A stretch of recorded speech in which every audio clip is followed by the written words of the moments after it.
महाराष्ट्रातील वारकरी पंढरपूरप्रमाणेच आंध्र प्रदेशमधील पुट्टपर्ती इथल्या श्री सत्य साईबाबांच्या प्रशांती निलमय या आश्रमापर्यंत दरवर्षी आषाढी एकादशीवेळी दिंडीनं जातात. आंध्र प्रदेशमधील धर्मावरम ते पुट्टपर्ती हे 45 किलोमीटरचं अंतर 4 दिवस चालत पूर्ण करतात.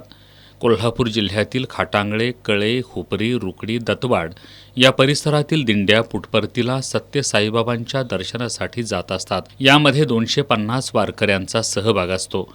यंदाही टाळ मृदंगाच्या गजरात धर्मावरम येथील शिर्डी साई मंदिरातून दिंडीची सुरुवात करण्यात आली. जय जय रामकृष्ण हरी, विठ्ठल विठ्ठल जय हरी, ज्ञानेश्वर माऊली तुकाराम, ओम श्री साईराम या नामाचा जयघोष करत आणि टाळ मृदंगाच्या गजरात या दिंड्या रवाना झाल्या. आषाढी एकादशी दिवशी दिंडी पटपूर्तीला पोहोचल्यानंतर त्या ठिकाणी वारकरी श्री सत्य साईबाबांच्या समाधीचं दर्शन घेतात.